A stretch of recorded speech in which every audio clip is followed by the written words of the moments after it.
ಕರ್ಣ, ಯುದ್ಧಾರಂಭವಾಗಿ 15 ದಿನ ಕಳೆದೇ ಹೋಯಿತು.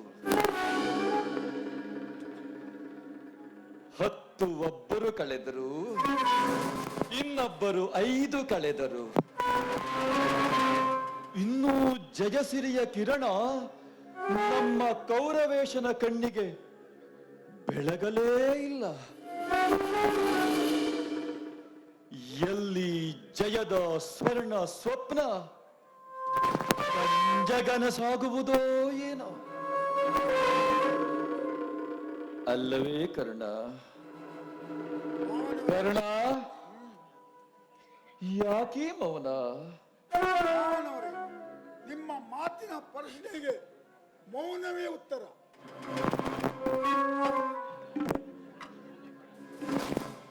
ಈ ಮೌನಕ್ಕೆ ಉತ್ತರವೇನು ಅಂಗರಾಜನೇ? ಸಾಮ್ರಾಟ, ಏನೆಂದು ನಾಲಿಗೆಯಲ್ಲಿ ನುಡಿಸಲಿ? ಭೀಷ್ಮಾಚಾರ್ಯರು ಬಿಲ್ಲು ಬಾಣಗಳನ್ನು ಬಿಸಾಡಿ ಬಲಿಯಾಗಿ ಹೋದರು. ಪಾಂಡವರ ಮೋಸದ ಮಾತಿಗೆ ಮಗನ ಮರಣದ ವಾರ್ತೆಯನ್ನು ಕೇಳಿ ದ್ರೋಣಾಚಾರ್ಯರು ಕೈಲಾಸಕ್ಕೆ ಸೇರಿಕೊಂಡು ಇಂಥವರ ರೀತಿ ನೀತಿಗಳು ನನಗೊಂದು ಅರ್ಥವಾಗದೇ ಹೋಯಿತು. ಅವರ ಒಂದೊಂದು ಮಾತುಗಳು ಕಣ್ಣಿನಲ್ಲಿ ಕಂಬನಿ ತುಂಬಿ ಬುದ್ಧಿ ಬದಿರವಾಗುತ್ತಿದೆ ಅಂಗರಾಜನೇ, ಬುದ್ಧಿ ಬದಿರವಾಗುತ್ತಿದೆ. ಸಾಮ್ರಾಟ, ಪಿತಾಮಹ ಭೀಷ್ಮಾಚಾರ್ಯರು ದ್ರೋಣಾಚಾರ್ಯರು ಯದಿ ತಟ್ಟಿ ಮನ ಮುಟ್ಟಿ ಯುದ್ಧ ಮಾಡಿದರೆ ಏನೆಂದು ನುಡಿಯಲಿ ನ್ಯಾಲಿಗೆ? ಕೌರವೇಶ್ವರ ಭೀಷ್ಮ ದ್ರೋಣ ದೇಹಗಳನ್ನು ಬಿಟ್ಟು ನಿನಗೆ ಕೊಟ್ಟು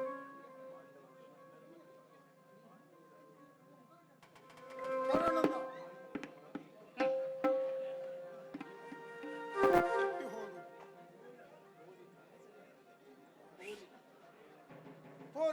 ತೊರೆದರು ಕಟ್ಟ ಕಡೆಗೆ ಗೇನ್ಕಲ್ ಗುಡ್ಡಕ್ಕೆ.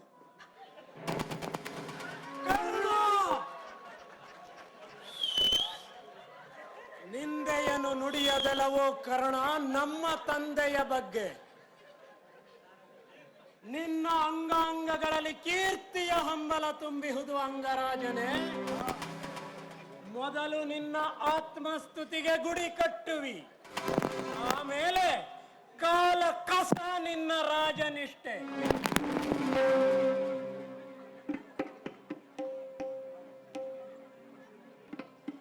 ಇದನ್ನೇ ಸೂಚಿಸಲು ಬಂದೆ ಸಾಮ್ರಾಟ. ತಿಳಿದಿದರ ಸಾರ ಕೌರವ ವೀರ. ಹೇಳನು ನಾಲಿಗೆಗಳ ಎಲ್ಲವನ್ನೂ ದೂಡಾಚೆಗೆ ದೂರ. ಕೈ ಹಿಡಿದ ಕಾಂತೆಯೇ ನಿಜ ಮಂತ್ರಿ, ಉಳಿದವರೆಲ್ಲ ಛಂತ್ರಿ. ಮಂತ್ರ ತಂತ್ರ ಯಂತ್ರ ನೋಡಿದರೆ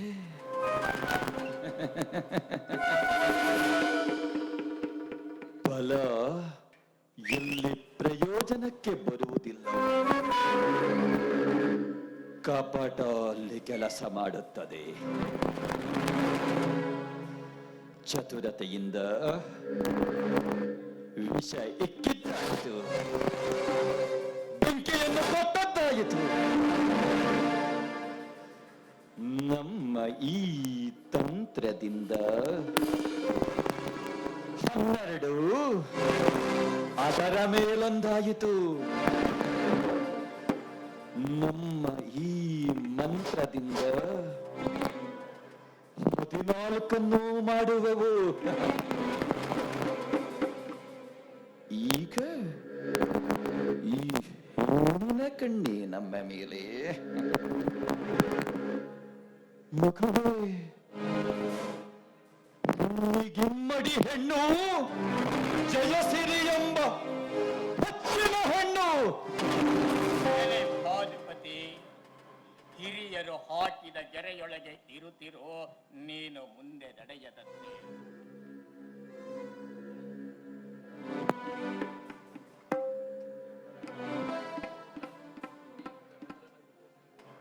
ಶ್ರೇಯದ ವಜ್ರ ಬಂಧನದಲ್ಲಿ ಗುರುಕುಲದ ಪ್ರೀತಿಗೆ, ದುರ್ಯೋಧನನ ಪ್ರೀತಿಗೆ, ಯಾವಾಗೂ ಅವನ ಒಟ್ಟೊಟ್ಟಿಗೆ, ಕೌರವೇಶ್ವರನ ಒಳದನೆಯ ಕೂಗಿಗೆ ನಾನರಿತು ಆ ಪಾಂಡವರನ್ನ ಮೆಟ್ಟಿ ಕಟ್ಟ ಕಡೆಗೆ ಅವರನ್ನು ಒದ್ದಿದ್ದೇನೆ. ಕರ್ಣ, ನಿನ್ನ ಬಗ್ಗೆ ಯಾರೂ ಅರಿಯದವರಿಲ್ಲ. ರಾಧೇಯ ಎಂಬ ಒಂದೇ ಶಬ್ದ ಸಾಕು ನಿನ್ನ ಯೋಗ್ಯತೆಗೆ.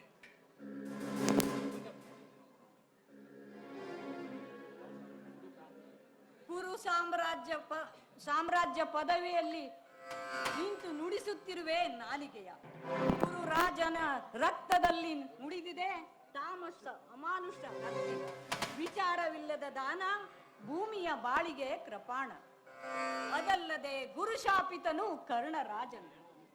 ಈ ಗುಟ್ಟನ್ನು ಸೂರ್ಯ ಕಾಣದ್ದನ್ನು ಸಾವಿತ್ರಿ ಸಮಾನವಾದ ಗರತಿಯ ಕಣ್ಣು ಕಂಡಿಹುದು.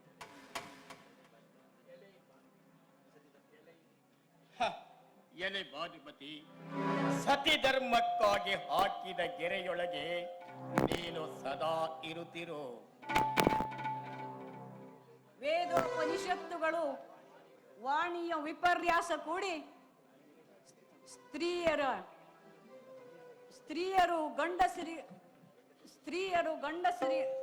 ಗಂಡಸರು ಸ್ತ್ರೀಯರಿಗಾಗಿ ಕಟ್ಟಿದ ಕಟ್ಟಳೆಗಳು.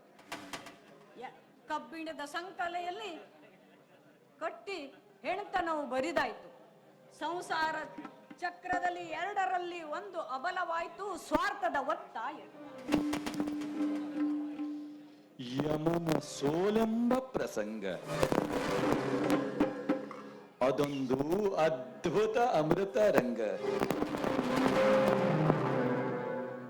ಗಂಡನಾಡಿದ ಪ್ರತಿಯೊಂದಕ್ಷರವನ್ನು ಪಾಲಿಸಿ ಸತಿ ಧರ್ಮವನ್ನು ಲೋಕಕ್ಕೆ ಸಾರಿದವಳು ಸಾವಿತ್ರಿ.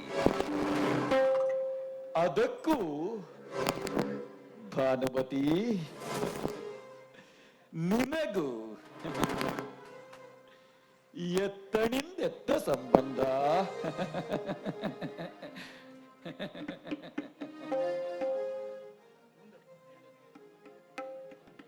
ಹೆಂಡತಿಯೇ ಗಂಡನಿಗೆ ಜ್ಞಾನಮಾಲೆ ಎಂದು ಸಾರುತ್ತಿದೆ ಕವಿಯ ವಾಣಿ. ಮತ್ತದನ್ನೇ ಪುಷ್ಟೀಕರಿಸುತ್ತಿದೆ ಶುಕವಾಣಿ. ನಾಥ, ಒಳಗೆ ಧರ್ಮ ಬೆಂದು ಬೆಂಡಾಗುತ್ತಲಿದೆ. ಒಳಗೆ ನಿಮ್ಮ ದರದಿಂದ ಬೇಯಿಸಿದ ಸೇಡಿನ ಕಿಚ್ಚು ಹಸ್ತಿನಾವತಿಯ ಚಾಚಿದೆ ಬಾಚಿ.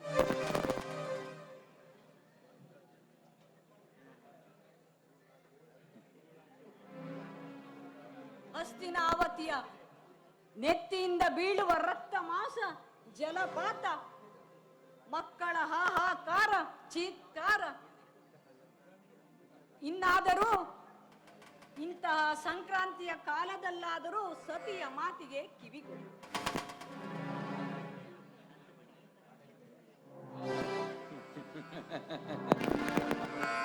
ಮಗುವೇ, ವೃಥಾ ಕಾಲ ಕಳೆಯುವುದೇಕೆ? ಹೆಣ್ಣಿನ ಮಾತಿಗೆ ತಲೆದೂಗಿದರೆ ಚಾಂಚಲ್ಯಕ್ಕೆ ಚಾಪಲ್ಯ ಚಡಾಳಿಸಿದರೆ ಮಾಯೆ ಗಿಮ್ಮಡಿ ಮಾಯೆ. ಬೃಹಸ್ಪತಿಯ ಬುದ್ಧಿಗೆ ಭ್ರಮೆ ಬಂದೀತು. ಎಚ್ಚರ ಎಚ್ಚರ.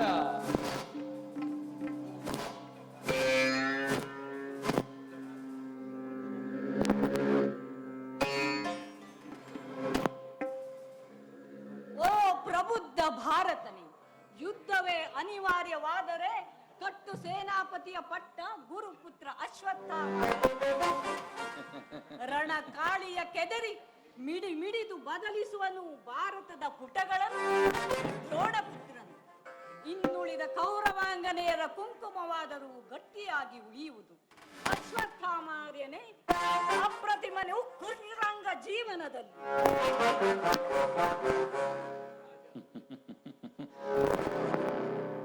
ಹಾಲಿಗಾಗಿ ಪ್ರಾಣ ಬಿಡುವ ಈ ಕುಲದವನು ಹಾಲಾಹಲದೆದುರು ನಿಂತಾನೆಯೇ?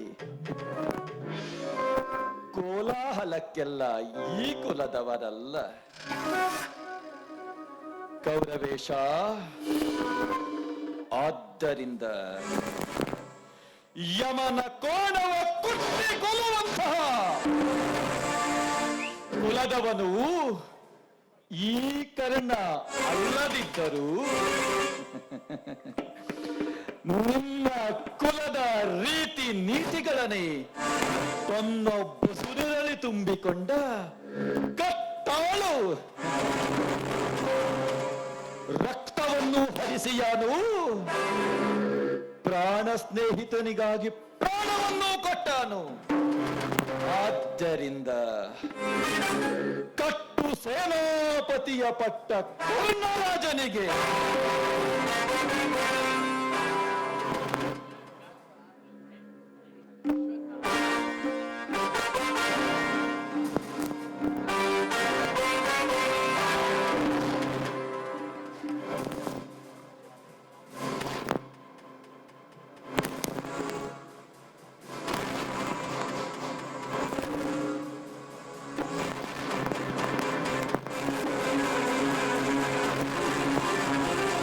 ಕರ್ಣನಿಗೆ ಪಟ್ಟ.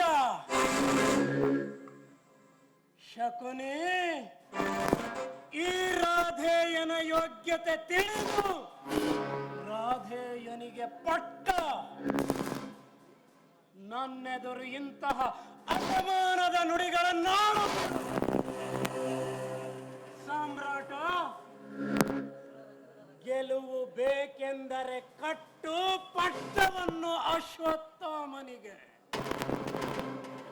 ಸೋಲೆ ನಿನಗೆ ಪ್ರಿಯವೆಂದು ಕಂಡರೆ ಕಟ್ಟು ರಾಧೇಯನಿಗೆ.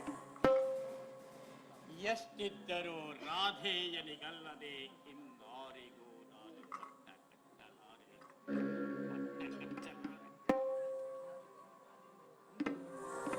ನಮ್ಮ ಕುಲದವನೆಂಬ ಏಕೈಕ ಅಭಿಮಾನಕ್ಕಾಗಿ ಪಟ್ಟಗಟ್ಟಲು ಹೊರಟೆಯಾದು. ಕುಲವೆಂದು ಹೊಡೆದಾಡಿ ಕೊನೆಗೆ ಭಾರತದ ಬಾಗಿಲನ್ನೇ ತೆರೆದಿಡುವರು ನಿಮ್ಮಂತಹ ಅಂಥವರಿಗೆಲ್ಲ ಕುಲದ ಪಾಠ ಹೇಳಲು ಬರಬೇಕಾಗುತ್ತದೆ ನಮ್ಮಂತಹ ಕ್ಷತ್ರಿಯರು. ನಮಗೊಂದು ದಾರ, ನಿಮಗೂ ಒಂದು ದಾರ. ಆದರೆ ಈ ಅಶ್ವತ್ಥಾಮ ಯಾವ ದಾರಕ್ಕೂ ಬೆಲೆ ಕೊಡುವವನಲ್ಲ. ಮನುಷ್ಯ ಜೀವಿ ಮನುಷ್ಯ ಎಂದು ಗೊತ್ತು ಮಾಡುವುದಕ್ಕೆ ಮನುಷ್ಯತ್ವ ಒಂದೇ ದಾರ, ಉಳಿದ ದಾರ ಕಸ. ನಮ್ಮ ಪವಿತ್ರ ಬಂಧನವನ್ನು ಬೆಳೆಸಿ ಹಾಕುತ್ತಿದೆ ಈ ಕುಲವೆಂಬ ದಾರ. ಯೋಚಿಸು, ಯೋಚಿಸು. ಸಾಮ್ರಾಟ, ಬರೀ ವಿದುಳ ಮಲನ, ಪಿಯೋಕಿಯ ಸರ, ಕುಣಿಯುವಳೆ ಕದನ ಕಾಳಿ, ಕವಿಯ ಕವಿತೆಗೆ. ಕರ್ಣ, ಆ ಬುದ್ಧಿವಂತ ಮಾನವರೇ ಇವತ್ತು ಸೃಷ್ಟಿಸುತ್ತಿದ್ದಾರೆ ಕೋಲಾಹಲ. ಅವರೆಲ್ಲರೂ ಆ ಬುದ್ಧಿಗೆ ಬೆಲೆ ಕೊಟ್ಟಿರುವಾಗ ನೀನ್ಯಾವ ಲೆಕ್ಕ?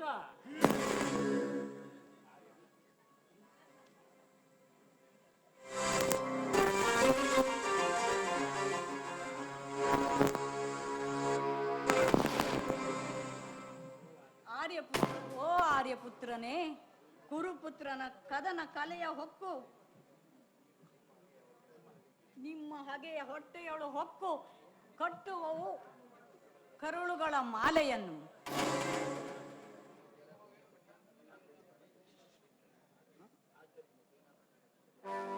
ಆದ್ದರಿಂದ ಕಟ್ಟು ಸೇನಾಪತಿಯ ಪಟ್ಟ ಗುರುಪುತ್ರ ಅಶ್ವತ್ಥಾಮಾರ್ಯ. ಅಂದು ಅರ್ಜುನನೊಬ್ಬ ತಪ್ಪಿದರೆ ಮಿಕ್ಕವರು ಲೆಕ್ಕವೇ ಅಲ್ಲ ಎಂದಾಡಿದವನು ಇದೇ ಅಶ್ವತ್ಥಾಮನನಪ್ಪ. ಆಮೇಲೆ ಉಳಿದವರನ್ನೂ ತಪ್ಪಿಸಿದರು, ಅವರೂ ತಪ್ಪಿ ಹೋದರು. ಕರ್ಣ, ಈ ಜೋಳಿಗೆಯವರ ಏಳಿಗೆ ಹೋಳಿಗೆ ಭೋಜನದಿ. ಆದ್ದರಿಂದ ರಾಜ ದುರ್ಯೋಧನ ಕಟ್ಟುಪಟ್ಟವ ಕರ್ಣಗೆ. ಎಲೆ ಭಾನುಮತಿ, ನೀನು ಹಸ್ತಿನಾವತಿಯ ಸಾಮ್ರಾಜ್ಞಿಯಾದರೇನಂತೆ. ದುರ್ಯೋಧನನ ಚರಣದಾಸಿ ಚರಣದಾಸಿ. ನಾನು ಬರೀ ಚರಣದಾಸಿಯಲ್ಲ, ಸತಿಯು ಪತಿಯ ಮಸ್ತಕಕ್ಕೆ ಉಪದೇಶಿ. ನಾನಂತೂ ಕುರುಭೂಮಿಯ ರಾಣಿ.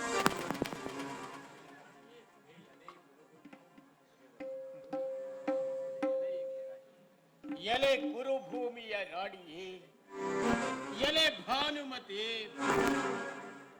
ಓ ಎನ್ನ ಚರಣದಾಸಿ, ಓ ಎನ್ನ ಚರಣದಾಸಿ, ಎಲೆ ಭಾನುಮತಿ.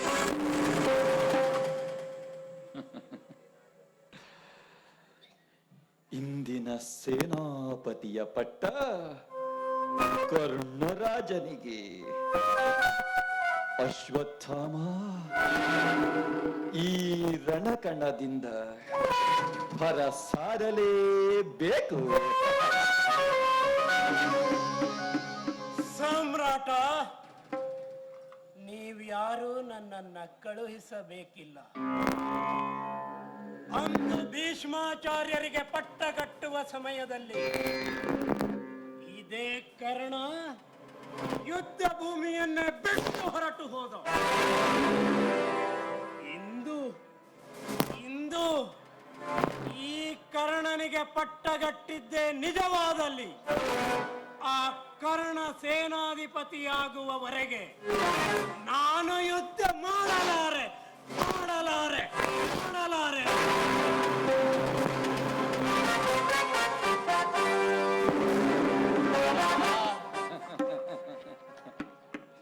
ಕರ್ಣ ರಾಜನಿಗೆ ಈಗ ಈ ಸೇನಾಪತಿಯ ಪಟ್ಟ ಸೇನಾಪತಿಯ ಪಟ್ಟ ಕರ್ಣರಾಜನಿಗೆ. ಇದು ಮುತ್ತಿನ ಕಿರೀಟವನ್ನೂ ಅವನ ತಲೆ.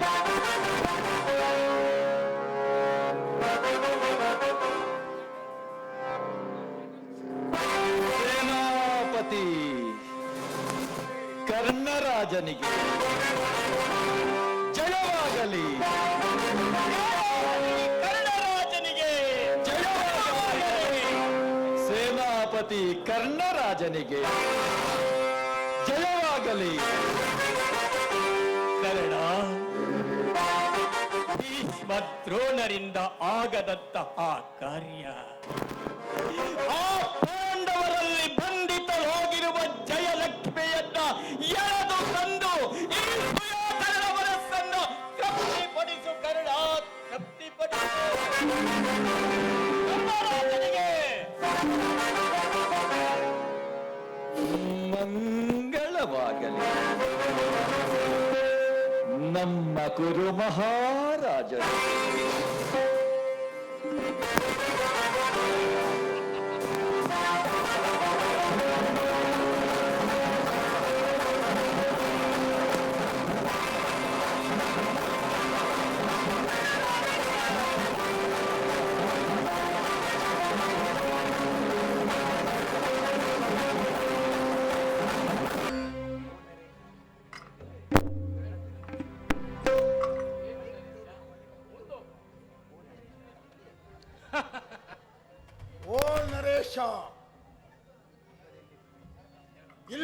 ಯಾಕೆ ನಿಮ್ಮ ಪ್ರವೇಶ?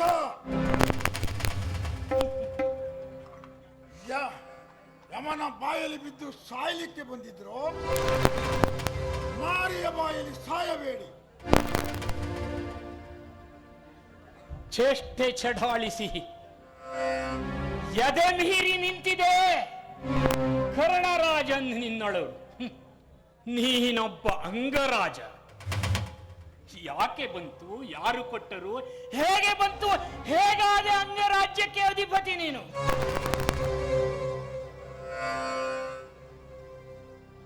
ಅಂದು ಆ ರಣಾಂಗಣದಲ್ಲಿ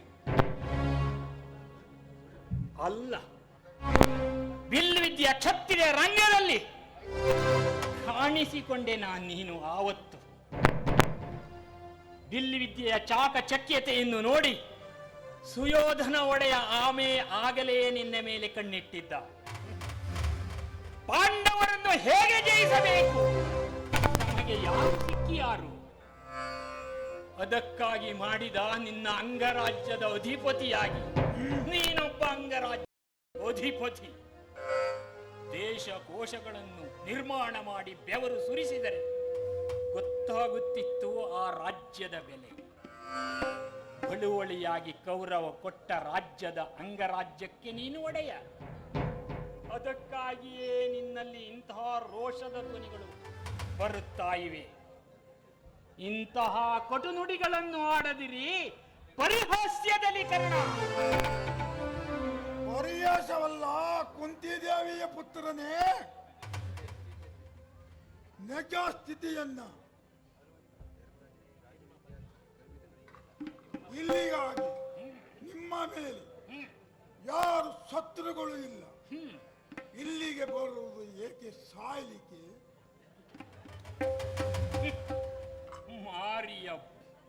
ಮಾರಿಯ ಬಾಯಲ್ಲಿ ಬಿದ್ದು ಸಾಯಬೇಡಿ. ಅಯ್ಯ ಕರ್ಣರಾಜ, ಆ ಮಾರಿಯ ತೆರೆದ ಬಾಯಿ ಇದಲ್ಲ ರಣಭೂಮಿ. ಈ ಧರ್ಮರಾಜನಿಗೆ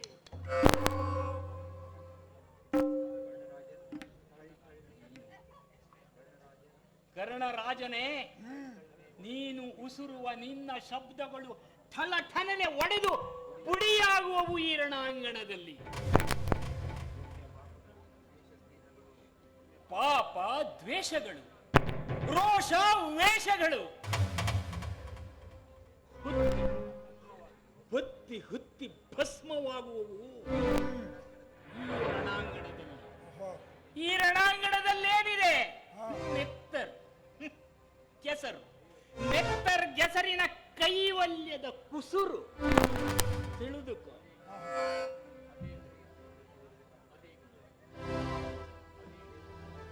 ಅದೇಕೋ ನನ್ನ ಮನಸ್ಸಿನಲ್ಲಿ ಕರುಣೆಯ ಕೂಗು ಉಂಟಾಗಿದೆ. ಓ ಧರ್ಮರಾಜನೇ, ಧರ್ಮರಾಜನೇ, ನನ್ನಲ್ಲಿ ನಿಮ್ಮನ್ನ ಕಂಡಾಗ ಈ ಕರುಣೆಯ ಕೂಗು ಏಕೆ ಉಂಟಾಗಿದೆ? ಎಷ್ಟೋ ಸಾವಿರ ರಕ್ಕಸರನ್ನು ಕೊಂದಿದ್ದೇನೆ, ಕಿನ್ನರರು ಕೊಂದಿದ್ದೇನೆ, ಕಿಂಪುರುಷರನ್ನು ಕೊಂದಿದ್ದೇನೆ. ಹೀಗಿರುವಾಗ ನಿಮ್ಮನ್ನ ಕಂಡಾಗ ಅಥವಾ ಆ ಕರುಣೆ ನನ್ನಲ್ಲಿ ಬರಬೇಕಾದ್ರೆ ತೋರಬೇಡ ಕರುಣೆ, ಇರಬಹುದು. ತೋರಬೇಡ ಕರುಣೆ. ಹಾಗಾಗಿ ನಿಮ್ಮಲ್ಲಿ ನನ್ನ ಕರುಣೆಯ ಎಷ್ಟು ಸಾವಿರ ಜನರನ್ನು ಕೊಂದಿದ್ರು ಕರುಣೆ ಬರಲಿಲ್ಲ. ಕರುಣೆ ಬಂದಿದೆ. ಈ ತೋರುವ ಕರುಣೆ ನನಗೆ ಕರ್ಕಶ ಕಠೋರ. ಯಾಕೆ ಯಾಕೆ ಯಾಕೆ ಕೇಳಬಲ್ಲೆಯ? ಅಂದು ಹಸ್ತಿನಾವತಿಯ ಸಭೆಯಲ್ಲಿ, ತುಂಬಿದ ಸಭೆಯಲ್ಲಿ ನನ್ನ ಮಡದಿಯಾಗಿರುವಂತಹ ದ್ರೌಪದಿಯನ್ನ ನಿನ್ನೊಡೆಯನಾಗಿರುವಂತಹ ಸುಯೋಧನ ದುಶ್ಯಾಸನನಿಗೆ ಅಪ್ಪಣೆ ಮಾಡಿ ಏಕವಸ್ತ್ರದಳಾಗಿರುವಂತಹ ದ್ರೌಪದಿಯನ್ನು ದರದರನೆ ಎಳೆತಂದು ಆ ರಾಜ್ಯ ಸಭೆಯಲ್ಲಿ ಮಾನಭಂಗಕ್ಕೆ ಪ್ರಯತ್ನಿಸಿದವರು ನೀವು ಅಲ್ಲದೆ, ಮಾನಭಂಗ ಪಡುತ್ತಿರುವಾಗ ವಸ್ತ್ರಾಪಹರಣ ಕಾಲಕ್ಕೆ ನಿನ್ನೊಡೆಯನಾದ ದುರ್ಯೋಧನ ತಡೆಯನ್ನು ತಟ್ಟಿ ದ್ರೌಪದಿ ದ್ರೌಪದಿ ಕುಳಿತುಕೋ ಎನ್ನುವಾಗ ಚಪ್ಪಾಳೆ ತಟ್ಟಿದ ಕರ್ಣ ನೀನು. ನನ್ನ ಮೇಲೆ ಕರುಣಾರಸವೇ ನಿನಗೆ? ಓ ಓ ಧರ್ಮಾನಂದನೇ, ನನ್ನನ್ನು ಒಂದೆರಡು ಮಾತನ್ನು ಆಲಿಸು. ನಾನು ಎಲ್ಲಿಂದ ಬಂದೆ, ಯಾಕಾಗಿ ಬಂದೆ, ಭೂಮಿ ಮೇಲೆ ನನ್ನ ಅವತಾರ ಹೇಗೆ, ನನಗೆ ಯಾರು ಅಂದು ಇಲ್ಲ, ಬಂಧು ಇಲ್ಲ, ಬಳಗ ಇಲ್ಲ, ಕುಲವಿಲ್ಲ, ಗೋತ್ರ ಇಲ್ಲ. ನನ್ನ ಅಣ್ಣನು ಯಾರು, ತಮ್ಮನು ಯಾರು, ನನಗೆ ಇನ್ನೂ ಗುರುತಾಗಲಿಲ್ಲ. ನನ್ನ ಒಡೆಯ ಕೌರವೇಶ್ವರ 2 ಹೊತ್ತಿನ ಕೂಳನ್ನು ನನಗೆ ಕೊಡ್ತಿದ್ದಾನೆ ಅನ್ನ. ಅವನ ಅನ್ನದಿಂದ ನಾನು ಬದುಕಿದ್ದೇನೆ. ಧರ್ಮವಂದನ, ನಿನ್ನಲ್ಲಿ ಈ ಮಾತನ್ನು ಯಾಕೆ ಹೇಳ್ತಿದ್ದೇನೆ, ನಿನ್ನನ್ನು ಕಂಡಾಗ ನನ್ನ ಮನಸ್ಸಿನಲ್ಲಿ ಕರುಣೆಯ ಕೂಗು ಉಂಟಾಯ್ತಲ್ಲ, ಹಾಗಾಗಿ ನೀನು ಯಾರಿರಬಹುದು ಅಂತ ನನ್ನ ಮನಸ್ಸಲ್ಲಿ ಬಂದಿದೆ. ಒಂದು ಕಾಲದಲ್ಲಿ ಸೂರ್ಯ ದೇವನಿಗೆ ಅರಿಗೆ ಕೊಡುತ್ತಿರುವಂತಹ ಸಂದರ್ಭದಲ್ಲಿ ಮುಖ್ಯ ಸಂಜೆ ಟೈಮ್ನಲ್ಲಿ ಅರಿಗೆ ಕೊಡುವಾಗ ಹಿಂದುಗಡೆಯಿಂದ ಬಂದು ಮಗನೇ ಮಗನೇ ಮಗನೇ ಅಂತ ಕೂಗಿದಳು. ನನ್ನ ಹಿಂದುಗಡೆ ಸೂರ್ಯದೇವನಿಗೆ ಅರಿಗೆ ಕೊಡುವಾಗ ಕೈ ಮುಗುವಾಗ ಯಾರಿರ್ಬೋದಂತ ಹಿಂದೆ ತಿರುಗಿ ನೋಡಿದಾಗ, ಮಗನೇ ನಿನ್ನ ಮಗ, ನನ್ನ ಮಗ ನೀನು ಅಂತ ನನ್ನ ತಾಯಿ ಹೇಳಿದಳು. ಆವಾಗ ಹೇಳಿದ್ದೇನೆ, ತಾಯೇ ನಿನ್ನ ಎದೆಯ ಹಾಲು ಕುಡಿದವನು ನಾನಲ್ಲ, ನಿನ್ನ ಜೋಗುಳದಲ್ಲಿ ಮನಗದವನು ನಾನಲ್ಲ. ಹಾಗಾಗಿ ಇಂದು ಮಗನೇ ಅಂತ ಕರೀತೀಯಲ್ಲ, ಇದಕ್ಕೆ ಕಾರಣ ಏನು ಹೇಳು ತಾಯಿ ಅಂತ ಹೇಳಿದ್ದೇನೆ.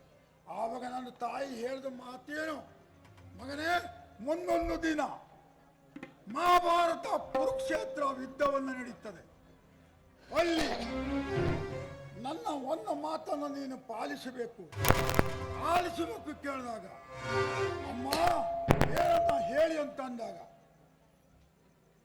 ಬಿಟ್ಟ ಬಾಣವನ್ನ ತೊಡಬೇಡ, ಇಟ್ಟ ಗುರಿಯನ್ನ ತಪ್ಪಿಸಬೇಡ, ಅದೇ ನನ್ನ ತತ್ವ ಅಂತ ನನ್ನ ತಾಯಿ ಹೇಳಿದಳು.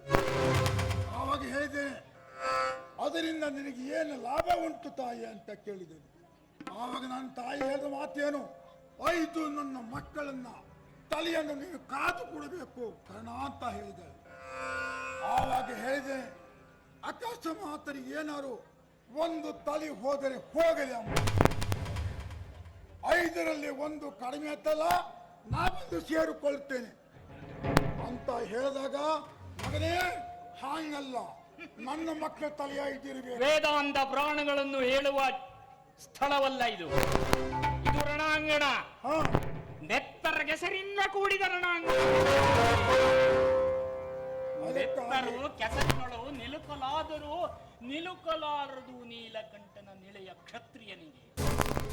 ನೀನೊಬ್ಬ ಕ್ಷತ್ರಿಯ, ಒಂದು ಬಿಲ್ಲು ವಿದ್ಯೆ ಹೊಗಳಿಕೆಗೆ, ನಿನ್ನಲ್ಲಿರುವ ಬಿಲ್ಲು ವಿದ್ಯೆಯನ್ನು ತೋರಿಸಲಿಕ್ಕೆ ನಿನಗೊಂದು ಶಾಪ. ಮೋಸದಲ್ಲಿ ಹೋಗಿ ವಿದ್ಯೆಯನ್ನು ಕಲೀಲಿಕ್ಕೆ ಬಿಲ್ಲು ಚಾತುರ್ಯ ಬಾಣಗಳನ್ನು ತೋರಿಸುವಂತಹ ವೀರನಾಗಬೇಕೆಂದು ಚಾಕಚಕ್ಯನ್ನು ತೋರಿಸಲು ಹೋಗಿ ಮೋಸ ಮಾಡಿದೆ ಗುರುಗಳಿಗೆ. ಅಂದೇ ನಿನಗೆ ಶಾಪ ಬಂತು.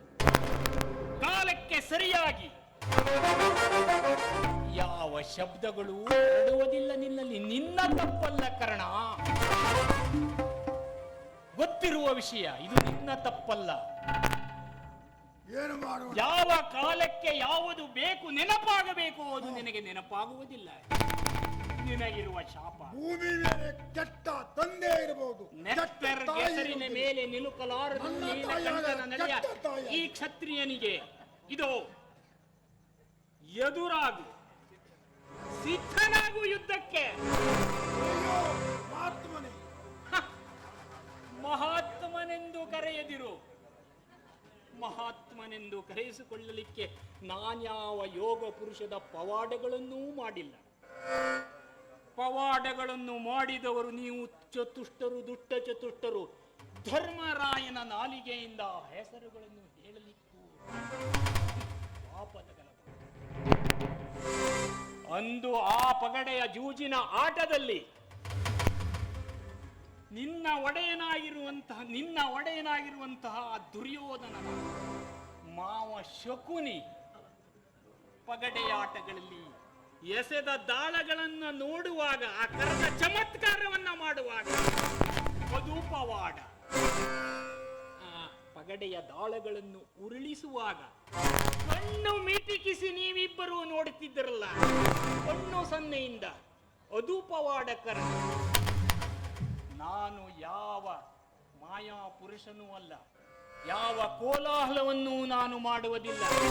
ಮಾಯೆ ಯುದ್ಧ ನಮಗೆ ಈ ಕ್ಷತ್ರಿಯರಿಗೆ ಭೂಷಣವಲ್ಲ, ಸರ್ವಯುದ್ಧ. ಆದ್ದರಿಂದ ನಾನೊಬ್ಬ ಸಾಮಾನ್ಯ ಮನುಷ್ಯ.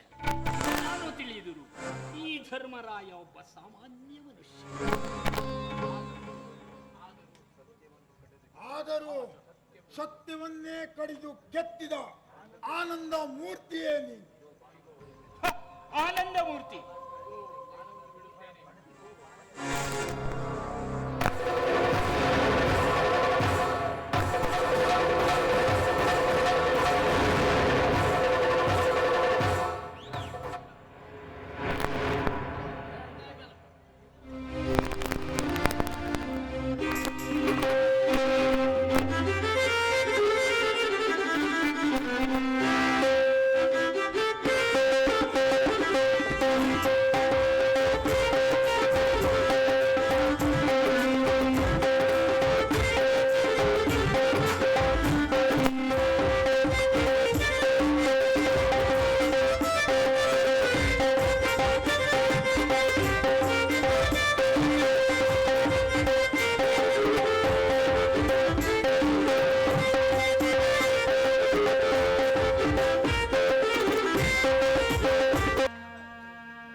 ಧರ್ಮಾತ್ಮನಿಗೆ ನಿದ್ದೆ ಹತ್ತಿತು.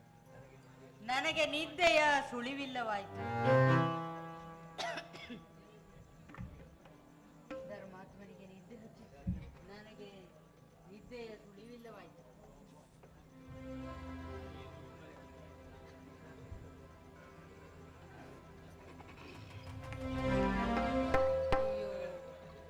ಉತ್ತರೇ ಉತ್ತರೇ ಅತ್ತೆ, ಧರ್ಮಾತ್ಮನು ಹೊರಗಿರುವನು. ನನ್ನ ತನು ಮನಗಳೆರಡೂ ಒಂದಕ್ಕೆ, ನಾನು ಬದುಕೆಲ್ಲವೂ ಇನ್ನೊಂದಕ್ಕೆ. ಮುಂದೇನಿದೆ ಅತ್ತೆ?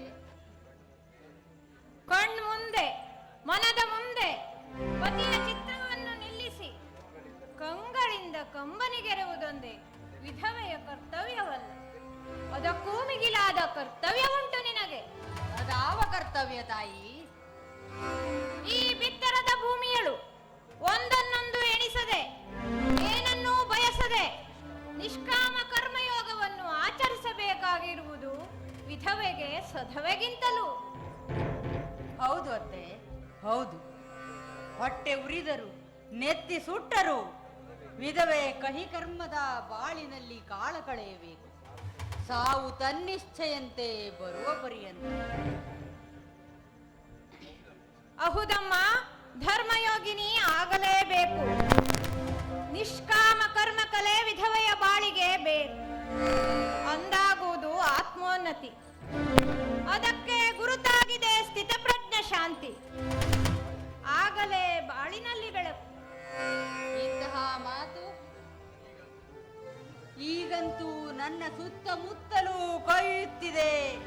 ಕತ್ತಲು, ಕಾರ್ಕಾರದ ಕಕ್ಕತ್ತಲು, ಕಾರ್ಕಾರದ ಕಕ್ಕತ್ತಲು.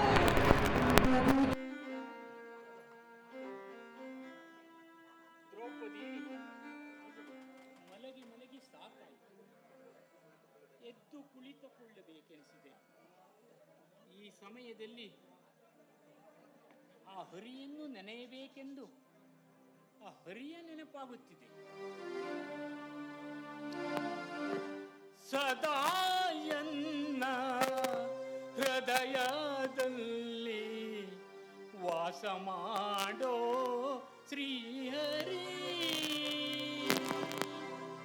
ನಾದಮೂರ್ತಿ ನಿನ್ನ ಚರಣ ಮೋದದಿಂದ ಭಜಿಸುವೇನೋ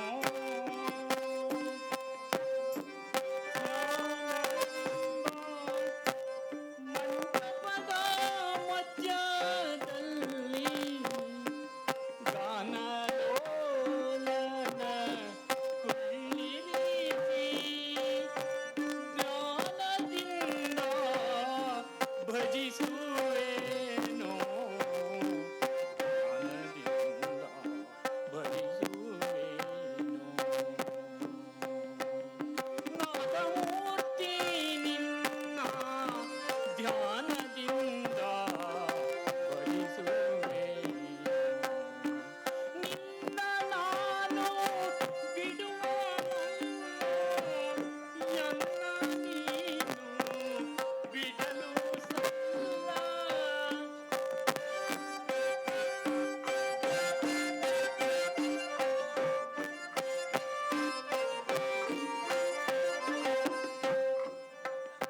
ನಿನ್ನ ನಾನು ಬಿಡುವನಲ್ಲ ಎನ್ನ ನೀನು ಬಿಡಲು ಸಲ್ಲ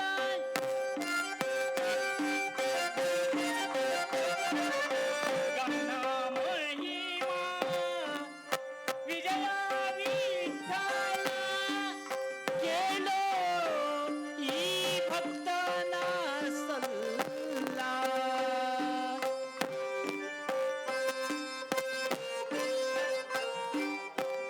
ಸದಾಯನ್ನ ಹೃದಯದಲ್ಲಿ ವಾಸ ಮಾಡೋ ಶ್ರೀಹರಿ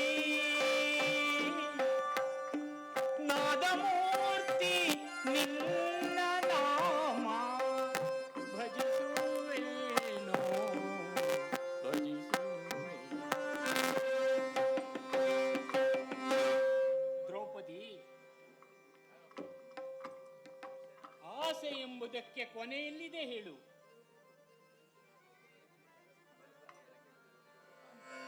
ಆಸೆ ಎಂಬುದಕ್ಕೆ ಮನುಷ್ಯನ ಆಸೆಗೆ ಕೊನೆ ಇದೆ ಹೇಳು. ಕೊನೆ ಇಲ್ಲ. ಕಲ್ಪನೆಯ ರೆಕ್ಕೆಗಳು ದಣಿದವು ಹಾರಿ ಹಾರಿ ಆಸೆಯ ಕೊನೆಯನ್ನು ಕಾಣುವುದಕ್ಕೆ.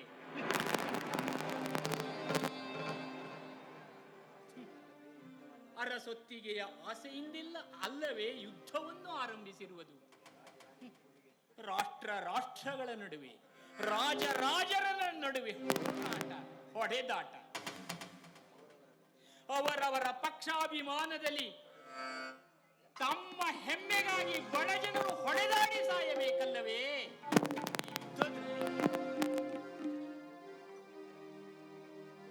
ಹೊಡೆದಾಡಿ ಸಾಯಿ ಎಷ್ಟೋ ಮಕ್ಕಳು, ವೃದ್ಧರು, ಬಾಲರು ಅನಾಥರಾಗಿ ಹೋದರು.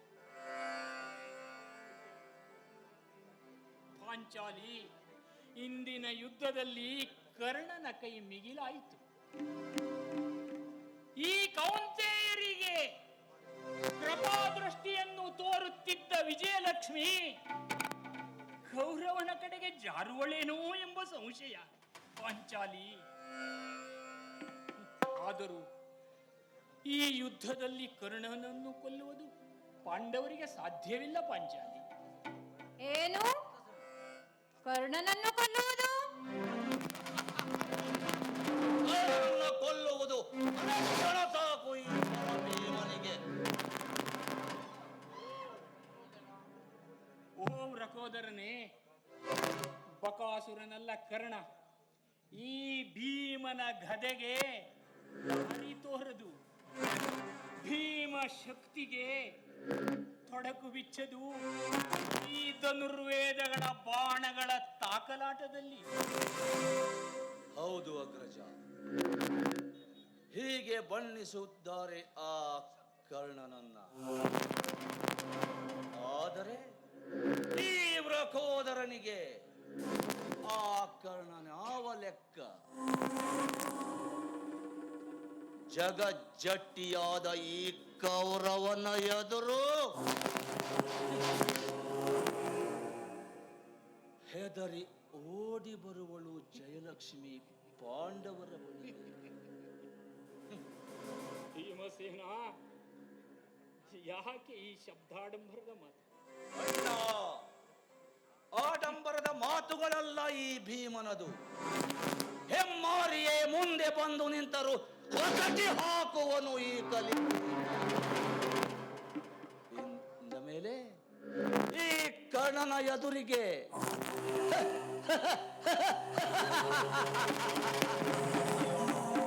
ಆ ಕರ್ಣನೊಬ್ಬ ಸಾಮಾನ್ಯ ಕೀಟಾಣು.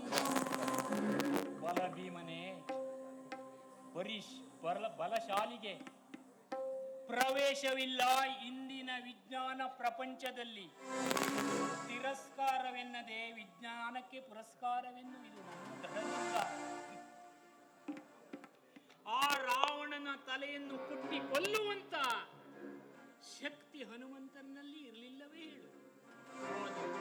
ಧನುರ್ವೇದ ಕೋವಿದನಾದ ಆ ರಾವಣನ ವಿಜ್ಞಾನದ ಮುಂದೆ ತನ್ನ ಬೆಟ್ಟದಂತಹ ಶಕ್ತಿಯುಳ್ಳ ಹನುಮ ತನ್ನ ಶಕ್ತಿಯ ಅಬಲವೆಂದು ತಿಳಿದು ಸುಜ್ಞಾನಿಯಾದ ಹನುಮ ವಿಜ್ಞಾನಿಯಾದ ರಾಮನ ಬಾಣದಿಂದ ರಾವಣನನ್ನು ವಧಿಸಿದ. ಅದು ಅಂತೂ ವಿಜ್ಞಾನದ ಅಣುಶಕ್ತಿಗೆ ಆ ಹನುಮನ ಶಕ್ತಿಯೂ ತಲೆಬಾಗಬೇಕೆಂಬುದು ಅಥರ್ವಣ ವೇದದ ಅರ್ಥಗರ್ಭಿತ ಮಾತು. ಆದರೇನಾಯಿತು? ಧರ್ಮಾವತಾರ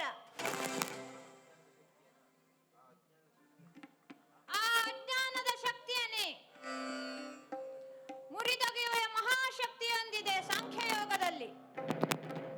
ಹೌದು, ಒಂದು ವೇಳೆ ವಿಜ್ಞಾನವು ಹಿಂಸೆಯ ಹಾದಿಯಳು ಮಿತಿ ಮೀರಿ ನಡೆದು ಅಪಾರ ಹತ್ಯಾಕಾಂಡ ನಡೆಸಿದರೆ ಸಾವು ನೋವುಗಳಲ್ಲಿ ನರಳುತ್ತಿರುವ ಪೃಥ್ವಿಯನ್ನು ಎತ್ತಿ ಸಂರಕ್ಷಿಸುವ ಶಕ್ತಿ ಸಾಂಖ್ಯಯೋಗದಲ್ಲಿ. ಹೌದು. ಪಾಂಡವರ ಜೀವಿತವೇ ಒಂದು ಸಾಂಖ್ಯ. ನಮ್ಮನ್ನು ಬಲ್ಲಿದ ಕೃಷ್ಣನೇ ಇಲ್ಲಿ ಕಪಿಲ. ಆ ಕುರುಕ್ಷೇತ್ರವೇ ಯೋಗ. ಪಾಂಡವರ ಹೋರಾಟವೇ ಕಠಿಣ ಸಾಧನೆ. ನಿಂತಿರುವಾಗ ಎಂತಹ ಜ್ಞಾನಿಯೇ ಆಗಿರಲಿ ಆ ಕರ್ಣ, ಅವನನ್ನ ಕೊಲ್ಲುವುದಕ್ಕಾಗಿ ಹುಟ್ಟಿ ಬಂದವರು ಈ ಕುಂತಿಯ ಮಕ್ಕಳು.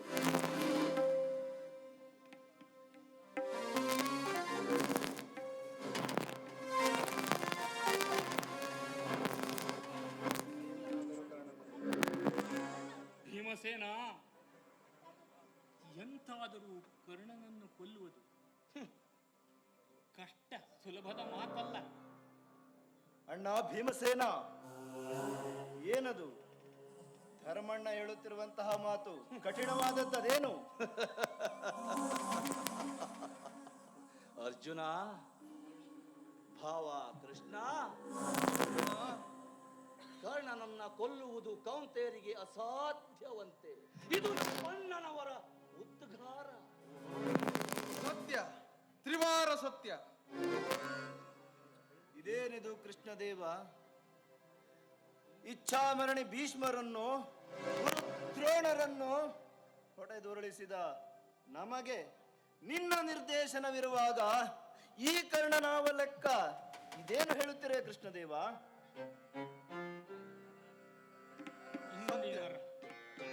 ಭಾವಕೃಷ್ಣ, ನಿನ್ನಲ್ಲಿ ನಿವೇದಿಸಿಕೊಳ್ಳುತ್ತಿದ್ದೇನೆ. ಇಂದಿನ ರಣಾಂಗಣ ಆ ಕರ್ಣನ ಬಿಲ್ಲುವಿದ್ಯೆಯ ಚಾಕಚಕ್ಯತೆಯಿಂದ ಈ ರಣಾಂಗಣವೇ ತುಂಬಿ ಬಂದಿದೆ ಕರ್ಣ ರಸಾಯನದಿಂದ. ತ್ರಿವಾರ ಸತ್ಯ.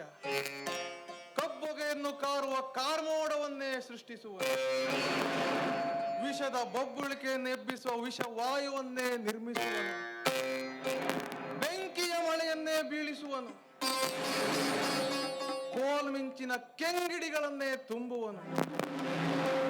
ಹೆಚ್ಚೇನು ಹೇಳಲಿ, ಸಮಯ ಸಾಧಿಸಿದರೆ ವಿಶ್ವ ಬ್ರಹ್ಮಾಂಡದ ಗೋಲಕಗಳನ್ನೇ ಗಿರನೆ ತಿರುಗಿಸಬಲ್ಲನು. ತನ್ನ ವಿಜ್ಞಾನ ನೈಪುಣ್ಯತೆಯಲ್ಲಿ ಆ ಮಹಾರಥಿ ಕರ್ಣರಾಯ.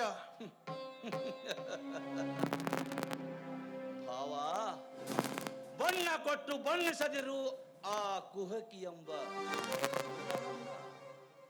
ಓ ಜ್ಞಾನಿಗಳ ಅರಸ, ಯೋಗಿಗಳ ದೊರೆಯೇ, ನಿನ್ನನ್ನು ನಂಬಿದ ಪಾಂಡವರಿಗೆ ಭವಿಷ್ಯದ ಗರ್ಭದಲ್ಲಿ ಅಡಗಿರುವ ಜಯಸಿರಿಯು ಲಭಿಸಲಿ ಎಂದು ಹರಸು ಕೃಷ್ಣ, ಹರಸು. ನಿನ್ನ ಹರಕೆಯೇ ನಮ್ಮ ಮುಂದಿನ ಜಯಕ್ಕೆ ಮಂಗಳಾರತಿ ಕೃಷ್ಣ, ಮಂಗಳಾರತಿ. ನನ್ನ ಮೇಲಿರಿಸಿದ ಭಕ್ತಿ ನಂಬಿಕೆಗಳಿಗೆ ಎಣೆಯೇ ಇಲ್ಲ. ಧನ್ಯ ಧನ್ಯ ಭೀಮಸೇನ. ಇಂತಹ ಕಲ್ಪನೆಯ ಕನಸುಗಳಿದ್ದರೆ ಕಾಲನಿಗೆ ತಿಳಿಸು. ಯಾಕೆ ಧರ್ಮಾವತಾರ? ಕೃಷ್ಣ, ಹೌದು ಹೌದು, ಇಂದಿನ ಬಲ್ಲಿದ ಬಿಲ್ಲಾಳುವೇ ಆ ಕರ್ಣ.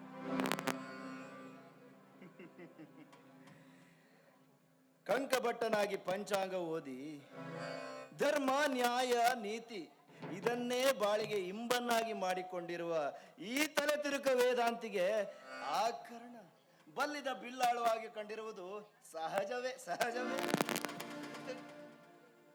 ನಿಮ್ಮ ನಗೆಯಿಂದ ಧರ್ಮರಾಜನಳು ನೀವಿಟ್ಟ ನಂಬುಗೆ ಎಡಿಗಂಟು ಸಿಡಿದೆಡೆಯುತ್ತಿದೆ. ನೀವಿಟ್ಟ ನಂಬಿಡೆಗಂಟು ಧರ್ಮರಾಜನ್ ಯೋಗೇಶ್ವರ ಹಾಗೂ ಧನುರ್ಧಾರಿ ಪಾರ್ಥ ಇವರಿಬ್ಬರಿರುವಲ್ಲಿಯೇ ವಿಜಯಲಕ್ಷ್ಮಿಯ ವಾಸ್ತವ್ಯ ಎಂಬ ವ್ಯಾಸವಾಣಿಗೆ ಅಪವಾದ ಉಂಟೆ?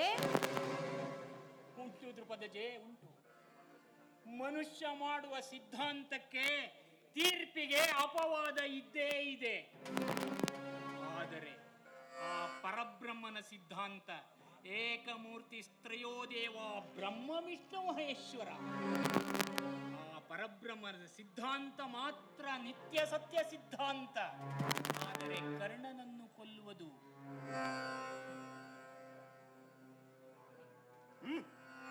ಹರನ ಹಣೆಗಣ್ಣಿನ ಕ್ರೋಧಾಗ್ನಿಯ ಕಿಚ್ಚುಂಟು ಈ ನನ್ನ ಬಾಣಗಳಲ್ಲಿ. ಅರ್ಜುನ, ಹರನ ಹಣೆಗಣ್ಣಿನ ಕಿಚ್ಚು ನಿನ್ನ ಬಾಣಗಳಲ್ಲಿ ಧಗಧಗಿಸಿದರೆ ಹರಿದು ಬರುವಳು ಜಲಗಂಗೆ. ಶಿವನ ಜಡೆಯನ್ನು ಬಿಟ್ಟು ಕರ್ಣನ ವರುಣಾಸ್ತ್ರ ಪ್ರಯೋಗದಲ್ಲಿ ಏನಾದರೇನಂತೆ ವೇಣುಗೋಪಾಲನಿ, ಪಾಶುಪತಾಸ್ತ್ರ ಅಜಯವಾದದ್ದಲ್ಲವೇ? ನಿಜ ಕೃಷ್ಣ, ನಿಜ. ಪಾರ್ಥನ ಪಾಶುಪತಾಸ್ತ್ರದಿಂದ ಹೊರಹೊಮ್ಮುವ ಬಾಣಗಳೆಂಬ ಸಿಡಿಲಿನ ಆರ್ಭಟಕ್ಕೆ ಎಂತಹ ಹೆಬ್ಬೆಟ್ಟವೇ ಆದರೂ ಹುಡಿಯಾಗಿ ಹಾರಿ ಹೋಗುವುದು ಧೂಳಿನಂತೆ. ಎಂತಿರುವಾಗ ಆ ಕರ್ಣನೊಬ್ಬ ಸಾಮಾನ್ಯ ಗಿಡದ ತೊಪ್ಪಲು ಕೃಷ್ಣ, ತೊಪ್ಪಲು.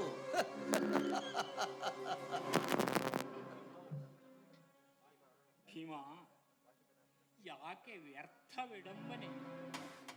ಆ ಕರ್ಣನ ಮುಂದೆ ಈ ಅರ್ಜುನನ ಪಾಶುಪತಾಸ್ತ್ರ ಒಂದು ಪೆಡಂಭೂತ.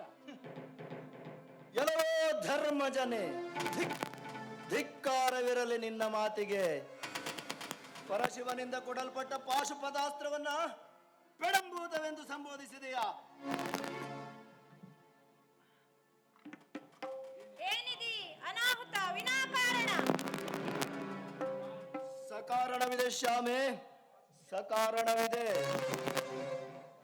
ಪಾಶುಪತಾಸ್ತ್ರವನ್ನ ಪೆಡಂಭೂತವೆಂದು ಸಂಬೋಧಿಸಿದ ಈ ಕಹಿನಾಲಿಗೆಯವನನ್ನ ಕೊಂದು ಬಿಡುವೆ ಎಂದು ಪ್ರತಿಜ್ಞೆ ಮಾಡಿರುವೆ. ನೀನು ದೂರ ಸರಿ. ನನ್ನ ಕರುಣಾಣೆ, ಕುಂತಿ ಮಾತೆಯ ಆಣೆ, ಶ್ರೀಕೃಷ್ಣನ ಆಣೆ. ಅಧಾವ ವಿಧಿಯ ಕುತ್ತು ದುತ್ತೆಂದು ನಿಂತಿತು ಹೆಡೆ ಎತ್ತಿ. ಓ ಕೃಷ್ಣ ಮುರಾರಿ, ಬಿಚ್ಚಿ ಹೇಳನಗೆ ಪ್ರಚ್ಛನ್ನ ಕಲ್ಕಿಯೇ. ತಂಗಿ, ಅಂದು ವಸ್ತ್ರಾಪಹರಣದ ಕಾಲದಲ್ಲಿ ನನ್ನನ್ನ ಕೂಗಿ ಕರೆದಂತೆ ಇಂದು ಕೂಗಿ ಕರೆ ಆ ಪಾರ್ವತೀ ದೇವಿಯನ್ನು. ಕೇಳಿಸಲು ನಿನ್ನ ಕರೆ, ಕೇಳಿಸಲು ನಿನ್ನ ಮೊರೆ, ಒಲಿದು ಬರುವಳು ತಾಯಿ. ನಿನ್ನೆಲ್ಲ ಪ್ರಶ್ನೆಗಳಿಗೆ ಅವಳಲ್ಲಿಯೇ ಇದೆ ಉತ್ತರ. ಪ್ರಾರ್ಥಿಸು, ಬರಲಿ ತಾಯಿ.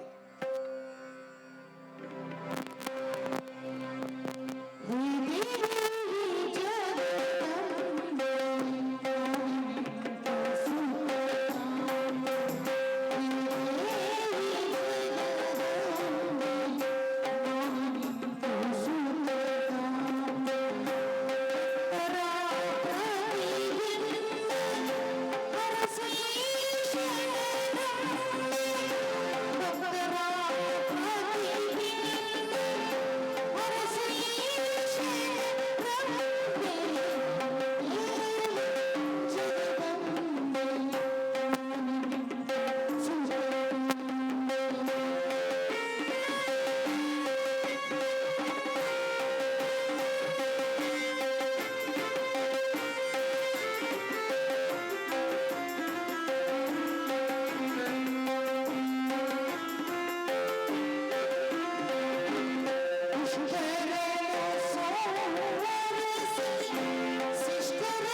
ಧರ್ಮಾತ್ಮ ಇವರ ಸಹವಾಸವೆಂಬ ಸ್ವಚ್ಛೋದಕದಲ್ಲಿ ಮುಣಿಗೆದ್ದು ಮನುಷ್ಯತ್ವ ಪೂರ್ಣತ್ವ ಪಡೆದುಕೊಂಡು ಈ ಪೃಥ್ವಿಯೊಳ್ ಇಂತಹ ಧರ್ಮಾತ್ಮನ ಅಪಮಾನ ಮಾಡಿದವನಿಗೆ ಕೊಲೆಯ ಪಾತಕವು ಬಂದೊದಗುವುದು.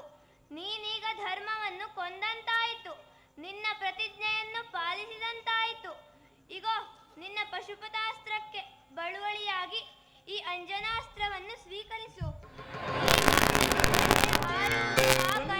ಪ್ರಾಣ. ಧನ್ಯ ತಾಯಿ, ಧನ್ಯ.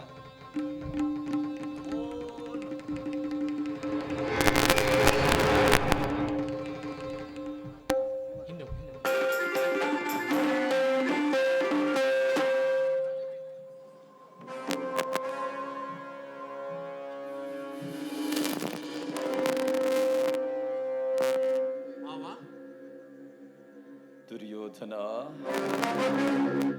ಏನಿದು ಏನಿದು ಕೂಗಾಟ, ಏನಿದು ಬೊಬ್ಬಾಟ? ಆರ್ತತೆಯಿಂದ ಕೂಗಿಕೊಂಡವಳು ನನ್ನ ಮದಹಂಸಿ, ನನ್ನ ಗುಪ್ತಚಾರಣಿ. ಪುಂಡರ ಹಾವಳಿಯಂತೆ ಅದಕ್ಕೆ ತುತ್ತಾಗಿ ಕಣ್ಣೀರಿಡ್ತಾ ಇದ್ದಾಳೆ. ಏನಿದು ಇಂದು ಹಸ್ತಿನಾವತಿಯಲ್ಲಿ ಪುಂಡರ ಹಾವಳಿ? ಕೊನೆಗಂಡಿಲ್ಲ ಈ ಸುಯೋಧನದ ಆಳ್ವಿಕೆ. ಆದರೂ ಯಾಕೀ ರೀತಿಯ ಆರ್ತನಾದಗಳು? ಮಾನಿನಿಯರ ಮಾನ ಹರಣ, ದುಷ್ಟರ ಹಾವಳಿ, ನವಯುಗದ ನವ ಜನಾಂಗದ ಕಿರುಕುಳ ಯಾಕಿದು ಬಾಬಾ, ಯಾಕೆ? ಏನಾದರಾಗಲಿ ಸುಯೋಧನ, ನಿನ್ನ ರಾಜನೀತಿಯಲ್ಲಿ ಏನೂ ತಪ್ಪಿಲ್ಲ. ತಪ್ಪೆಂದು ಹೇಳುವವರು ನಿನ್ನ ರಾಜನೀತಿಯನ್ನು ತಪ್ಪಾಗಿ ತಿಳಿದುಕೊಂಡಿರುವವರು. ಬಿಡುವವರ ವಿಷಯವನ್ನು. ಕಟ್ಟು ಕಂಕಣವ ಗುರಿ ಮುಟ್ಟುವುದಕ್ಕೆ ಹೋರಾಡಿ ಗೆಲ್ಲುವುದೇ ಸಾಧನೆ. ಕುಗ್ಗದೆ ಜಗ್ಗದೆ ನುಗ್ಗಿ ನಡೆ ಮುಂದೆ, ನಡೆ ಮುಂದೆ, ನೀ ನಡೆ.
ಇನ್ನು ಮಸಣ ದೆವ್ವಗಳು ಮುಣುಗೇಳುವವು ಈ ರಕ್ತದ ಮಡುವಿನಲ್ಲಿ.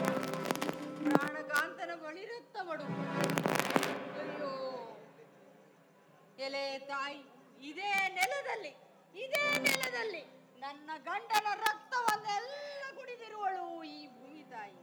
ಎಲೆ ತಾಯಿ, ಇನ್ನೆಷ್ಟು ಜನರನ್ನು ನಿನ್ನ ಬಸಿರಿನಲ್ಲಿ ಇಟ್ಟುಕೊಂಡಿರುವೇನಮ್ಮ ತಾಯಿ. ಏನಿದು ಏನಿದು ಏನು ಹುಚ್ಚಿದು ಉತ್ತರೆ? ಅಯ್ಯೋ ಅಯ್ಯೋ ಅತ್ತೆ ದ್ರೌಪದಿ, ಬಂದೆ ಏನಮ್ಮ? ನನ್ನ ಗಂಡನನ್ನು ಕೊಲ್ಲಿಸಿದವಳು ಕರಾಳೆ ರೂಪವೆತ್ತಿ ನನ್ನೆದುರಿನಲ್ಲಿ ಬಂದು ನಿಂತಿರುವಳು ಯಾರು? ಅತ್ತೆ ದ್ರೌಪದಿ, ದೂರಾಗು ದೂರಾಗು. ಉತ್ತರೆ, ತಿಳುವಿಲ್ಲದ ತರುಣಿಯಂತೆ ಇತರರನ್ನು ಶಪಿಸುವುದು ತರವಲ್ಲ ನಿನಗೆ. ತನ್ನವರ ಸಾವಿಗಾಗಿ ಇತರರನ್ನು ಶಪಿಸುವುದು ಯಾವ ಸ್ತ್ರೀಗೂ ತರವಲ್ಲ ಉತ್ತರೆ. ಹೇಳಿತನವೇ ಹೆಣ, ಶೂರತನವೇ ಶಿವ. ಬಾಳಿಲ್ಲದ ಅಭಿಮನ್ಯು ದೂರನಾಗಿದ್ದ ಈ ದೂರ್ಜಟೆಗೆ, ಆತನು ಸತ್ತು ಸಮೀಪದವನಾದನು ಶಿವನಿಗೆ. ಇಂತಹ ಮಾತು ನಿನ್ನಂತಹವಳಿಗೆ ಸಿಹಿ, ನನ್ನಂತ ವಿಧವೆಗೆ ಇದು ಕಹಿ. ಕತ್ತಲು ಕವಿದಿರುವ ಈ ಬಾಳಿನಲ್ಲಿ ನನ್ನ ಕತ್ತಲು ಕವಿದರೇನು, ಬೆಳಕು ಬಿದ್ದರೇನು? ನನ್ನ ಬಾಳಿನ ಕಣ್ಣನ್ನು ಕಳೆದುಕೊಂಡ ನನಗೆ ಬರೀ ಕತ್ತಲು ಕತ್ತಲು ಕತ್ತಲು.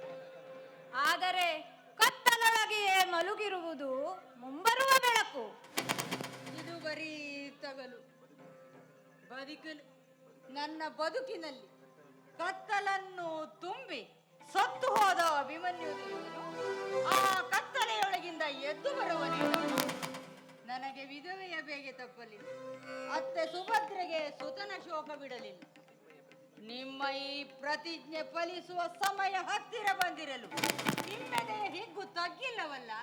ಅಭಿಮನ್ಯು ಸತ್ತಿದ್ದಕ್ಕಾಗಿ ಸವತಿಯ ಮಗ ಸತ್ತರೆ ಸುಳ್ಳುವಲ್ಲದೆ ಮತ್ತಿನ್ನೇನು? ಕೃಷ್ಣ ಕೃಷ್ಣ, ವಿಕಾರಕ್ಕೆ ಬೆಳಗಲಾರದು, ನಿರ್ವಿಕಾರಕ್ಕೆ ಬೆಳಗುವುದು. ಆದರೂ ಬೆಳಗಿದರೂ ನಸು ಬೆಳಕು, ಆದರೂ ಬೆಳಗಿಲ್ಲವೆಂದಲ್ಲ. ಉತ್ತರೆ, ಮಾತು ಮೂಕವಾಯಿತು, ದುಃಖಿತಳ ಮುಂದೆ. ಕೃಷ್ಣೆ, ನಿನ್ನ ಮೊಗದ ಕಳೆ ಏಕೆ ಕಂದಿಹುದು? ಅದಾವ ಬಿರುನುಡಿಗಳಿಂದ ನಿನ್ನ ಮನಸ್ಸು ಬೆಂದಿಹುದು ಹೇಳು. ದೃಪದ ಜಯ ಸತ್ಯವನ್ನು ತಿಳಿದವರು ಎಲ್ಲೋ ಕೆಲವರು, ಅಪಹಾಸ್ಯ ಮಾಡಿ ನಗುವವರು ಉಳಿದವರೆಲ್ಲರು. ಆದರೂ ಸಂಕಟಗ್ರಸ್ತ ವ್ಯಕ್ತಿಯಗೆ ಬೀರು ನಿನ್ನೆದೆಯ ಬೆಳಕನ್ನು, ಅದೇ ಹದಿಬದೆಯ ಧರ್ಮದುಸಿರು. ಕೃಷ್ಣದೇವ, ಸುಭದ್ರೆ ನಿನ್ನ ಬೆನ್ನಿಗೆ ಬಿದ್ದ ತಂಗಿಯಾದರು ಅವಳ ಮೇಲೆ ನಿನಗೆ ಅಭಿಮಾನವಿಲ್ಲ. ನೀನು ಸಹೋದರಿ ಎಂದು ತಿಳಿದುಕೊಂಡಿರುವ ಈ ದ್ರೌಪದಿಯ ಮೇಲೆ ನಿನಗೆಷ್ಟು ಅಭಿಮಾನ? ನಿಮ್ಮ ಓ ಕಾಕುಸ್ತ ಕುಲೋದ್ಭವನೆ, ಇವಳೇನು ದುಂಡು ಮಲ್ಲಿಗೆಯ ದಂಡೆಯೇ? ಇವಳು ಬೆಂಕಿಯ ಮಗಳು, ಅರಸಿಡಿಲಿನ ಉಂಡೆ. ತನ್ನ ಹೊಟ್ಟೆ ಮಕ್ಕಳಾದ ಉಪ ಪಾಂಡವರನ್ನು ಗುಡಾರದಲ್ಲಿ ಬಚ್ಚಿಟ್ಟು ನನ್ನ ಗಂಡ ಅಭಿಮನ್ಯು ಒಬ್ಬನನ್ನೇ ಕಾಳಗಕ್ಕೆ ಕಳುಹಿಸಿದ ಉರಿಮಾರಿಯ ಹೆಣ್ಣು. ಕೃಷ್ಣ ಕೃಷ್ಣ, ಎಲೆ ಉತ್ತರೆ, ನನ್ನ ಹೊಟ್ಟೆಯ ಮಕ್ಕಳು ಯುದ್ಧಕ್ಕೆ ತಕ್ಕವರಲ್ಲ ಎಂಬುದು ಜಗದೆಚ್ಚರದಳು ಎಚ್ಚರವಾಗಿ ಕಳುಹಿಸಿಕೊಟ್ಟೆ ಜಗದೀಶ ಅಭಿಮನ್ಯುವನ್ನು ಕಾಳಗಕ್ಕೆ. ಕೇಳಿದೆಯ ಕೃಷ್ಣರಾಯ ಶ್ಯಾಮೆಯ ಸೆಡವಿನ ನುಡಿಗಳನ್ನು? ಸವತಿ ಮಾತ್ಸರ್ಯದ ಬೆಂಗಿಡಿಗಳ ಝಳದಲ್ಲಿ ನನ್ನ ಗಂಡನ ಕಳೇಬರ ಕಮರಿಬೋಬುದಲ್ಲವೋ ಕೃಷ್ಣದೇವ? ಸವತಿಯ ಮಗ ಸತ್ತರೆ ಸುಳ್ಳು ಸೂತಕವಲ್ಲದೆ ಮತ್ತಿನ್ನೇನು? ದೇವ,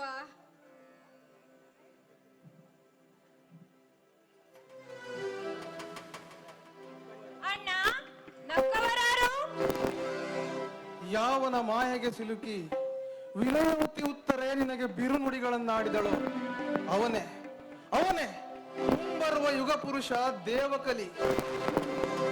ದ್ವಾಪರೆಯ ಆಳ್ವಿಕೆ ಮುಗಿಯಲು ಇದು ಇನ್ನು 3 ದಿನಗಳಲ್ಲಿ. ಆ ಬಳಿಕ ಕಲಿದೇವನ ಆಳ್ವಿಕೆ ಈ ಭೂಮಿಯಲ್ಲಿ. ಹಾಗಾದರೆ ಅನಾಹುತದ ಹುತ್ತಗಳೇ ಹೊರ ಒಂದು ಕಡೆ ನಂದನವನಗಳು, ಇನ್ನೊಂದು ಕಡೆ ಪಾಪ ಬೆಳೆಸಿದ ಮಸಣದಡವಿಗಳು. ಬರಬರುತ್ತಾ ಮಸಣದಡವಿಗಳೇ ಸುಟ್ಟು ಹುಟ್ಟುವವು ನಂದನವನಗಳಾಗಿ.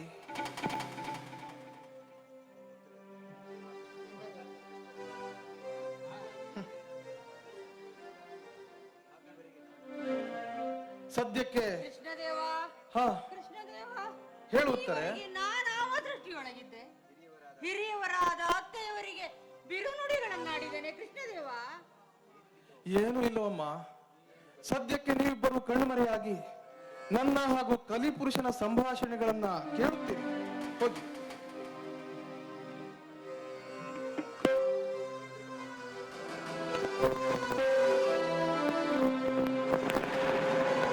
ಓ ಕೃಷ್ಣದೇವ, ಈ ಕಲಿಪುರುಷನ ಸಾಷ್ಟಾಂಗ ನಮಸ್ಕಾರಗಳು. ಮಂಗಳವಾಗಲಿ. ಓ ಯೋಗೀಶ್ವರ, ನೀನು ನಿರ್ವಹಿಸುತ್ತಿರುವ ಈ ಯುಗಾಂತರದಲ್ಲಿ ಪೃಥ್ವಿಯನ್ನು ಮೇಲೊತ್ತಿ ಪಾತಾಳ ಕತ್ತಲ ಗರ್ಭದೊಳಗಿಂದ ಬಂದೆ. ಓ ಕಲಿಪುರುಷ, ಪಾತಾಳ ಕತ್ತಲ ಗರ್ಭದಿಂದ ಬಂದರೂ ನಿನ್ನ ಮೈಬಣ್ಣ ಮಾತ್ರ ಕಪ್ಪಾಗಿಲ್ಲ. ಅರಿಯದವನಂತೆ ಕೇಳುತ್ತಿರುವಿರಲ್ಲ. ನೀವು ಕೇಳುತ್ತೀರಿ ಎಂದ ಮೇಲೆ ಹೇಳಲೇಬೇಕಲ್ಲವೇ ವಾಸುದೇವ? ಕೇಳು ಕಮಲಾಕ್ಷನೆ, ಪಾತಾಳ ಕತ್ತಲ ಗರ್ಭದೊಳಗಿಂದ ಬಂದುದಕ್ಕೆ ನನ್ನ ಮೈಬಣ್ಣ ಕಪ್ಪಾಗಿತ್ತು. ಆದರೆ ಅದನ್ನೆಲ್ಲ ಉತ್ತರೆಯ ಎದೆಗರುಚಿ ನನ್ನ ಮೈಬಣ್ಣ ಕೆಂಪಗಾಯಿತು. ಅದೆಲ್ಲ ಉತ್ತರೆಯ ಎದೆಯತ್ತ ಹರಿಹರಿದು ಬಂದು ಸೇರಿತು. ಸೃಷ್ಟಿ ರಸದೊಳು ನಿನ್ನ ಮೈಕಪ್ಪೆಲ್ಲ. ಹಾಗಾದರೆ ನನ್ನ ಆಳಿಕೆಯಲ್ಲಿ ಬರೀ ಕತ್ತಲೆ?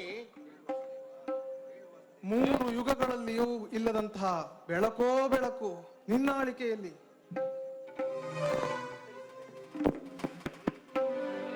ಕೇಳು ಕಮಲಾಕ್ಷನೆ. ಓ ಕಲಿದೇವ, 3 ಯುಗಗಳಲ್ಲಿ ಮೂಡದಂತಹ ಮೇಧಾವಿಗಳು, ಬಲಶಾಲಿಗಳು ಉದಿಸಿ ಬರುವರು ನಿನ್ನಾಳಿಕೆಯಲ್ಲಿ. ಇದುವರೆಗೆ ಪಂಚಮಹಾಭೂತಗಳನ್ನ ಪೂಜಿಸಿತು ಮಾನವ ಸಮಾಜ. ಆದರೆ ನಿನ್ನಾಳಿಕೆಯಲ್ಲಿ ಪಂಚಭೂತಗಳನ್ನೇ ದುಡಿಸಿಕೊಳ್ಳುವರು ಮಾನವರು. ಓ ಕಲಿಪುರುಷ, ಆಗಸದಲ್ಲಿ ಹಾರಾಡುವ ವಿಮಾನಗಳನ್ನು ಕಂಡು ಗರುಡನು ಗಾಬರಿಯಾಗುವನು. ಬಲ್ಲಿದ ಎತ್ತುಗಳಿಲ್ಲದೆ ಒತ್ತರದಲ್ಲೋಡುವ ಬಂಡಿಗಳನ್ನು ಕಂಡು ನಂದಿಯು ದಂಗಾಗುವನು. ಕಲ್ಲು ಕಬ್ಬಿಣವ ಕರಗಿಸಿ ಮಾಡಿದಂತಹ ಸೇತುವೆಗಳು, ಸ್ವರ್ಗಲೋಕವನ್ನೇ ನಾಚಿಸುವಂತಹ ಸೌಧಗಳು, ಆಗಸದ ಎತ್ತರಕ್ಕೆ ಬೆಳೆದು ನಿಂತಿರುವ ಬಹುಮಹಡಿಯ ಮಹಲುಗಳು, ಇವನ್ನೆಲ್ಲ ಕಂಡು ದೇವಶಿಲ್ಪಿ ವಿಶ್ವಕರ್ಮ ಆಶ್ಚರ್ಯ ಪಡುವನು. ನಿಮಿಷ ನಿಮಿಷಕ್ಕೂ ಒಟ್ಟಾಗುವ ಬಟ್ಟೆಯ ರಾಶಿಗಳು ಒಟ್ಟುವುದನ್ನು ಕಂಡು ದೇವಾಂಗ ಮುನಿಯು ಚಕಿತನಾಗುವನು. ಬಿತ್ತರದ ಭೂಮಿ ಸಾಲದು ನಿನ್ನವರ ವ್ಯವಹಾರಕ್ಕೆ. ಮಂಗಳ ಗ್ರಹಕ್ಕೂ ಕಾಲಿಡುವನು ಮನುಷ್ಯನು. ಹೆಚ್ಚೇನು ಹೇಳಲಿ, ಈ ಭೂಮಿಯ ಸೌಂದರ್ಯವನ್ನ ಕಂಡು ಕೈಲಾಸ ವೈಕುಂಠಗಳನ್ನೇ ಮರು ಸೃಷ್ಟಿಸುವ ಮನಸ್ಸಾಗುವುದು ಆ ಹರಿಹರರಿಗೆ.